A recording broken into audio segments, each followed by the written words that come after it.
higher levels of organization.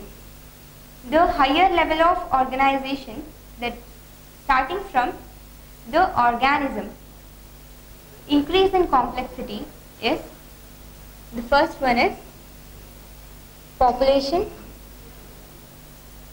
second one is biotic community, third one is ecosystem, and the fourth one is biosphere. So this is starting from the organization. This is the higher level of the organization, starting from the organism, and it is in increasing complexity and decrease in number.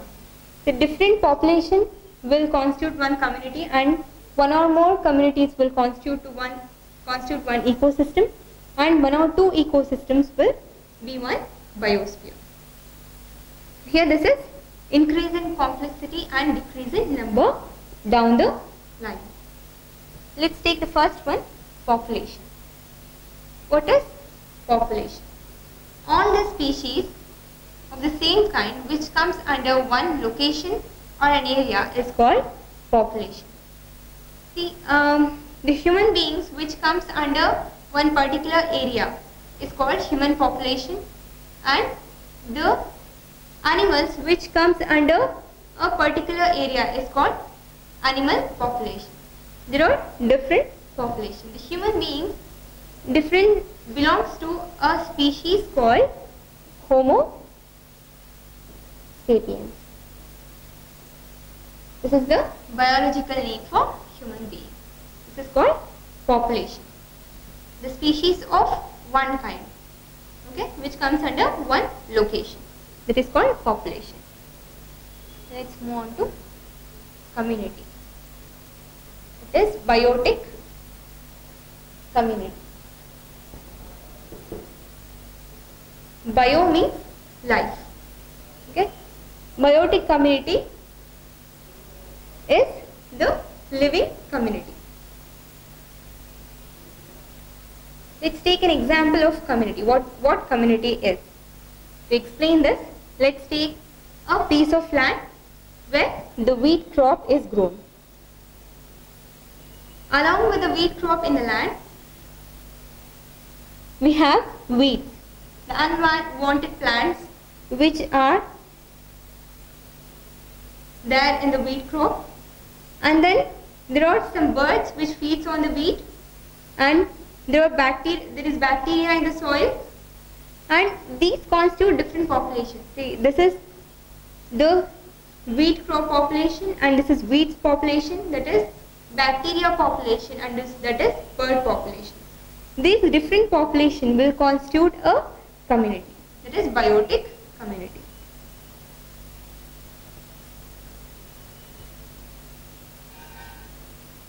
This next higher level is the ecosystem after biotic community.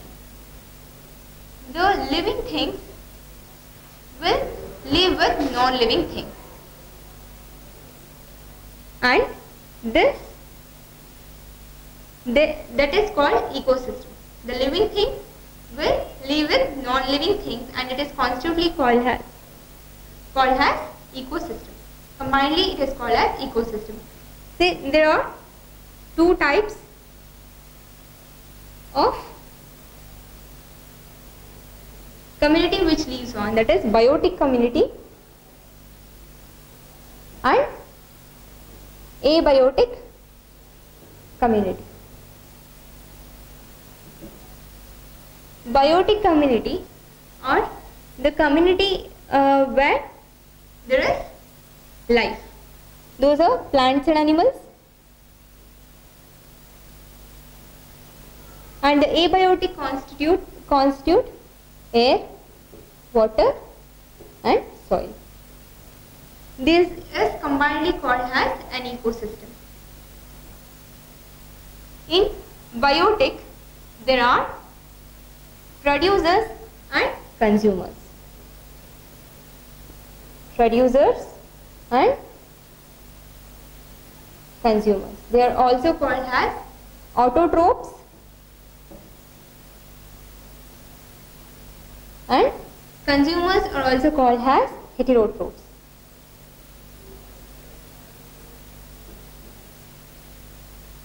Autotrophs, example is plants. Plants are autotrophs.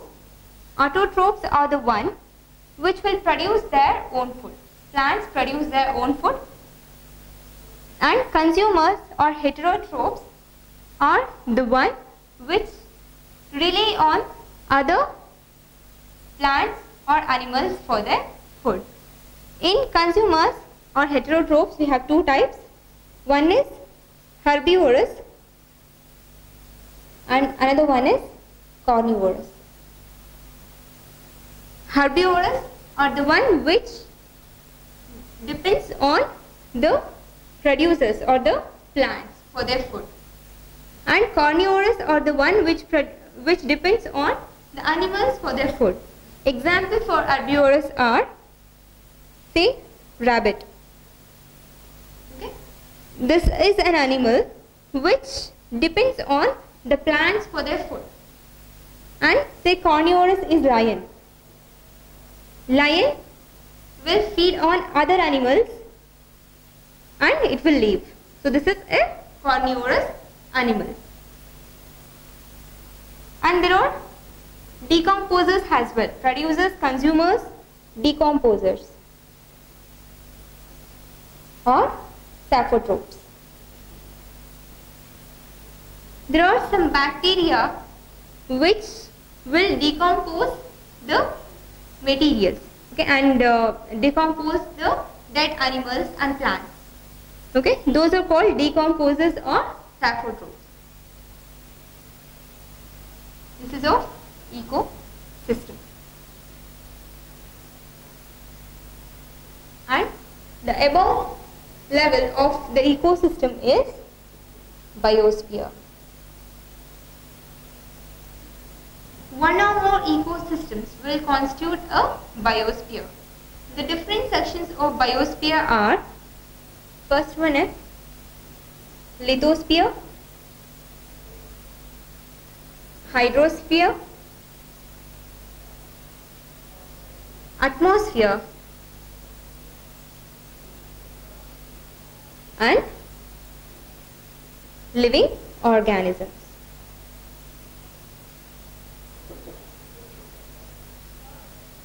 This is the different parts of the biosphere. Lithosphere constitutes the soil and rock. The rocks and soil will come under lithosphere. Hydrosphere is water, where the oceans, seas and the rivers will come under hydrosphere. And lithosphere is soil and rock. Atmosphere is the surrounding air. There is atmosphere, and then the living organisms, all we know, those are plants and animals. This is called biosphere. The different ecosystems, so the living and non-living things will interact with each other and stay on earth. That is called ecosystem, and several ecosystems which constitute all these parts will come under biosphere.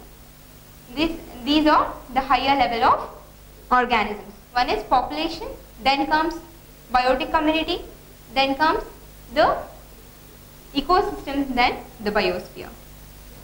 Let's see the general characteristics shared by the organization. The first characteristic is all the living organisms, starting from the cell to the multicellular, unicellular to multicellular organism. Energy is the most important commodity. Energy is required for sustaining of life. That is the characteristic of an organization. And the second one is there will be interaction between the units. Okay, we have different levels of organization.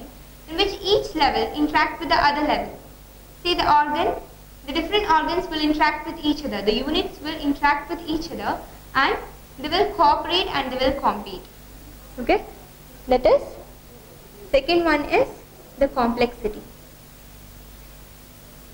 We have seen the levels of organization in which we have levels, and then as the level goes up, the complexity increases. Okay, the first point is energy and the second point is complexity and interaction between the different units. And the third characteristic of an organization is the units, of course. One is it has complexity and another one it has units and they interact with each other. This is of general characteristics shared by the organization. Let's see organ system in an organism, in a human body. Organ system in human body. The organ systems in human body is classified into 10 organ systems. One is digestive system, respiratory system, circulatory system, nervous system, excretory system, reproduction system, skeletal system, muscular system, integumentary system and endocrine system. These are the different systems of the human body, organ systems of human body. Let's say digestive system, which helps in digestion of food. It helps in breaking the complex material into simpler substance, simple soluble substance. Okay, and then the respiratory system. Respiratory system helps in the taking of air and then consuming and then bringing the energy. Where respiratory system, you will take the air inside and then the lungs will help them in producing the energy which is required for the human body. And then the circulatory system, which helps in the movement of blood and the food, blood cells and then the blood. Then the nervous system, which helps in the movement of the messages from one part of the body to another. They will constitute the brain and the nerves and the spinal cord, which helps them to transmit the messages from the sensory organs. What are sensory organs or sense organs? Those are ear, nose, tongue and then skin, then eyes. These are the 5 sense organs we have, and then those sense organs are connected with the nerves, which helps them respond to stimuli. Okay, that messages will be transmitted to the brain by the nerve system. Then excretory system, which involves kidneys and which helps in the excretion of the waste substances. What are the waste substances in the body? Those are heat and then water. This is sweat. I mean the water, of course, and the salt. All excretory systems helps in the elimination of waste materials from the body. And then the reproduction system. Let's move on to reproductive system. All the living organisms will produce their younger ones. It will lead to the continuity of life. This process is called reproduction. The cat will combine with the same species or cat and they will produce the younger one, that is kitten. See here, take an example of a bird. A male bird and a female bird will combine to form, will produce the younger one. See, the male bird will produce sperms and the female bird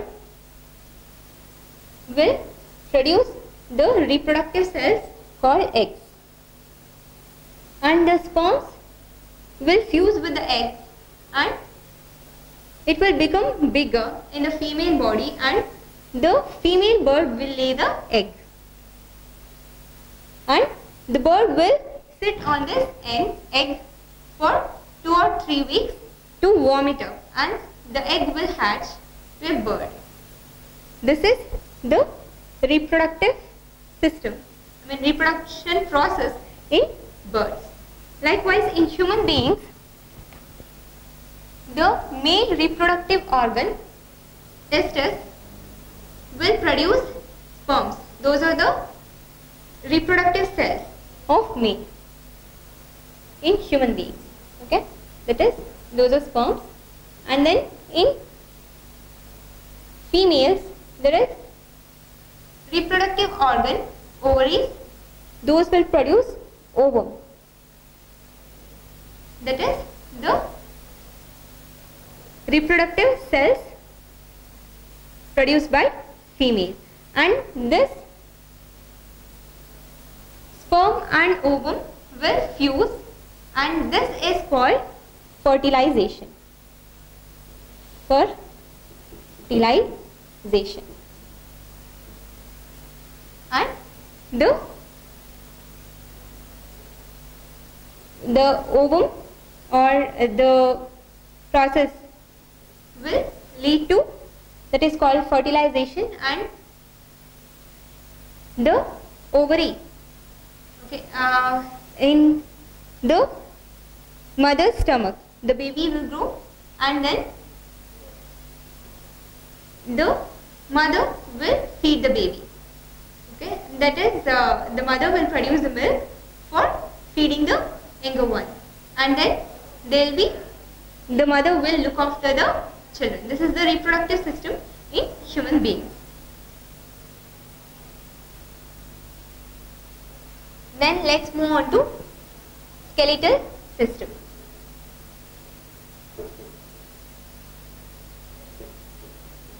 Skeletal system consists of bones and cartilages.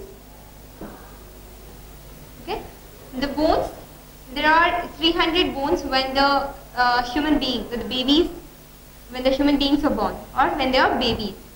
Okay, then after the baby will grow up, all the bones will join, and then they'll club up to become lesser bones.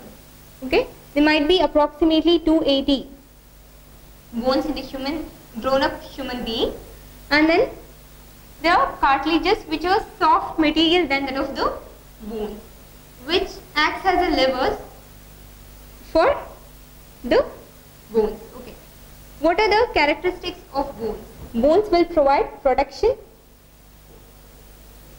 and they'll help in movement, and they'll give a structure or shape to human body. Bones are the hardest substance in the human body, and the bones, where the bones will meet, that is called as joint. And then they'll give a proper shape to the body, and they'll give the protection and stability to the body. Even if the human being will have muscles and they don't have bones, they could not stand up and walk. Okay, that is the function of the skeletal system. We have seen the doctors will take X-rays to determine the fracture in bone. And next is muscular system.